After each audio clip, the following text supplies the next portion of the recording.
إن الحمد لله نحمده ونستعينه ونستغفره ونعوذ بالله من شرور أنفسنا ومن سيئات أعمالنا من يهده الله فلا مضل له ومن يضلل فلا هادي له وأشهد أن لا إله إلا الله وأشهد أن محمدا عبده ورسوله أرسله بالحق بشيرا ونذيرا أما بعد فإن خير الحديث كتاب الله وخير الهدي هدي محمد صلى الله عليه وسلم فإن خير الأمور عبازمها وشر الأمور محدثاتها وكل محدثة بدعة وكل بدعة ضلالة وكل ضلالة في النار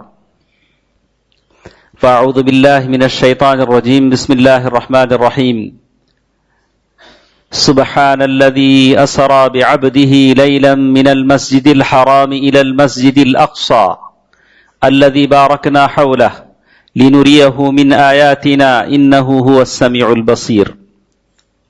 وقال الله تبارك وتعالى في موضع آخر ولسليمان الريح عاصفة تجري بأمره إلى الأرض التي باركنا فيها للعالمين. محترم حضرات، بزرگوں، دوستوں، عزیزوں، ماں اور بہنوں، تمام تعریفیں صرف اور صرف اللہ تبارک و تعالیٰ کے لیے ہیں، جو ذات کمال صفات سے متصف ہے اور جو اپنے بارے میں خود کہتا ہے کہ ہر دن، ہر وقت، ہر لمحہ اس کی اپنی شان ہے. کسی کو کچھ عطا کرتا ہے، کسی کے رزق میں برکت دیتا ہے، کسی کو بلندی عطا کرتا ہے، کسی کو شفایابی عطا کرتا ہے، کسی کو مصیبتوں سے دوچار کرتا ہے، اور وہ اپنی مرضی کا مالک ہے. اور درود و سلام ہو میرے اور آپ کے پیارے نبی محمد مصطفیٰ صلی اللہ علیہ وسلم کی ذات اقدس پر. محترم حضرات، خواتین، آج کے اس جمعے کے خطبے میں کچھ باتیں مجھے آپ کو اس سرزمین کے تعلق سے کہنی ہے جس کے تعلق سے اللہ تعالیٰ نے قرآن مجید میں 5 آیتیں وضاحت کے ساتھ کہہ دی جو اس سرزمین کے تقدس اور بابرکت ہونے پر دلالت کرتی ہے. اللہ تبارک و تعالیٰ نے کبھی کہا وَأَوْرَثْنَا الْقَوْمَ الَّذِينَ كَانُوا يَسْتَضْعَفُونَ مَشَارِقَ الْأَرْضِ وَمَغَارِبَهَا اللَّاتِي بَارَكْنَا فِيهَا، کہا کہ ہم نے اس قوم کو وارث بنایا جو زمین میں کمزور تھی. اس میں اللہ تبارک و تعالیٰ نے شام کا ذکر کیا.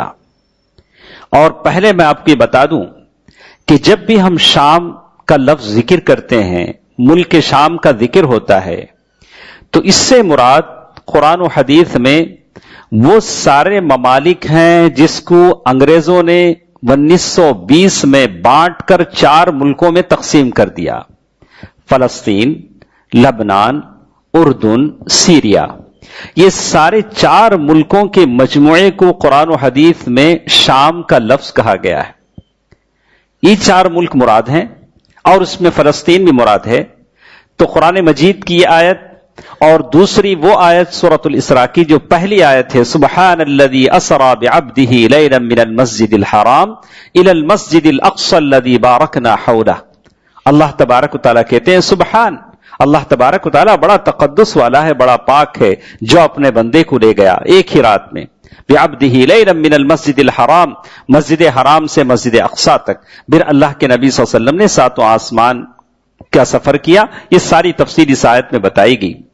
اور پھر آپ سورۃ الانبیاء میں جائیں گے تو وہاں اللہ تبارک و تعالیٰ نے کہا وَنَجَّيْنَاهُ وَلُوطًا إِلَى الْأَرْضِ الَّتِي بَارَكْنَا فِيهَا لِلْعَالَمِينَ. ہم نے لوط علیہ السلام کو جب ان کی قوم بدمعاشی کرنے لگی اور وہاں سے ان کو نکال کر شام میں پہنچایا. انبیاء کی سرزمین، سیریا کی سرزمین، شام کی سرزمین.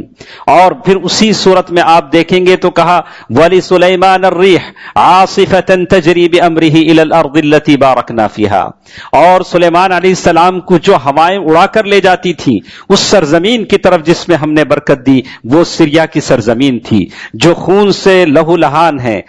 اور خون وہاں بڑوں پر نہیں، بچوں پر نہیں، عورتوں پر نہیں، یعنی معصوم بچے جو کسی قوم کا سرمایہ ہوتے ہیں وہ بھی ان ظالموں کے ظلم اور بربریت کا شکار ہیں.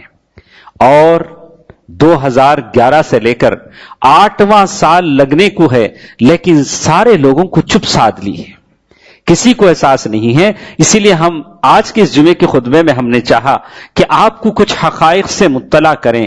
لیکن جو قومیں اپنے تاریخ سے رشتہ کاٹ لیتی ہیں, اس لیے کہ بار بار کہا جا رہا ہے, ہم ہندوستانی مسلمانوں کو بھی دھمکی آمیز لہجے میں کہا جا رہا ہے کہ اگر تم مندر کی اجازت نہیں دو گے اور ایسا کچھ فیصلہ نہیں کرو گے کہ یہاں کی اکثریت کے خواہشوں کے مطابق نہ ہو تو پھر یہ بھی ایک شام بن سکتا ہے. ایسا کچھ اشارہ جن کو قوم اس بات کا پیغام دیتی ہے کہ وہ امن والے ہیں, امن کی بات کہتے ہیں. ایسے بڑے بڑے عقل مند لوگ یہ کہہ کر ڈراتے ہیں کہ یہ ملک بھی شام بن جائے گا. ہم تو دعا کرتے ہیں کسی ملک کی کسی شام نہ ہو, ایسا کوئی شام نہ ہو. لیکن اس شام کی ہم بات کرتے ہیں جس کو حدیثوں میں, قرآن میں اللہ تبارک و تعالیٰ نے سورۃ الاسراء میں کہا اور پھر سورۃ انبیاء میں کہا. پھر آپ دیکھیں گے اللہ تبارک و تعالیٰ نے یہی بات سورہ سبا میں کہا کہ ملک سبا کا جب ذکر کیا تو کہا کہ وہ شام کی سرزمین ہے, انبیاء کی مقدس سرزمین. اللہ کے نبی صلی اللہ علیہ وسلم اپنی زندگی میں ارض حجاز سے 2 ہی مرتبہ باہر نکلتے ہیں, اور ایک جب بچے تھے, چھوٹے تھے تو اپنے چاچا ابو طالب کے ساتھ سفر پر نکلے, اور جب جوان ہوئے تو حضرت خدیجہ رضی اللہ تعالی عنہا کا سامان لے کر تجارت کے لیے نکلے تو شام ہی کی طرف نکلے, شام ہی کی سرزمین کی طرف نکلے. اور یہ شام کی سرزمین مسرا رسول اللہ صلی اللہ علیہ وسلم, جس میں اللہ کے نبی صلی اللہ علیہ وسلم کو وہاں سے آسمان کی طرف لے جایا گیا. اور یہ فلسطین کی سرزمین جو شام میں شامل ہوتی ہے, اس کی بہت ساری فضیلتیں ہیں. قرآن مجید کی 5 آیتیں اور حدیث میں آپ دیکھیں گے عبداللہ بن عمر رضی اللہ تعالیٰ عنہ فرماتے ہیں اللہ کے نبی صلی اللہ علیہ وسلم خطبے کے لیے کھڑے تھے. اللہ کے نبی صلی اللہ علیہ وسلم نے دعا کی, اللہم بارک لنا فی شامنا, اللہم بارک لنا فی یمننا, اللہم بارک لنا فی شامنا, اللہم بارک لنا فی یمننا. 3 مرتبہ اللہ کے نبی صلی اللہ علیہ وسلم نے فرمایا کہ اے اللہ شام میں برکت عطا فرما, ملک شام میں برکت عطا فرما. صحابہ نے کہا اللہ کے نبی صلی اللہ علیہ وسلم نجد کے لیے بھی دعا فرما دیجئے, نجد کے لیے دعا فرما دیجئے. کہا کہ ہناک الزلازل والفتن یطلع بها قرن الشیطان, کہا کہ وہاں سے زلزلے ہوں گے, فتنے ہوں گے, وہاں سے اس سے مراد اللہ کے نبی صلی اللہ علیہ وسلم کی عراق کی سرزمین تھی.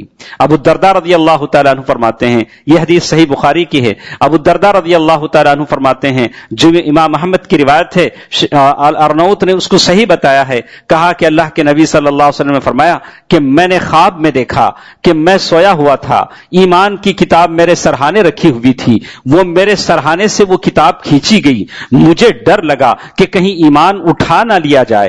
فاتبعته البصر, میں نے دیکھا کہ یہ کتاب کہاں لی جائی جاتی ہے, تو میں نے دیکھا کہ وہ شام کی طرف لے جائی گئی, اور مجھے بتایا گیا کہ جب دنیا میں فساد ہوگا تو ایمان شام میں ہوگا. اللہ اکبر.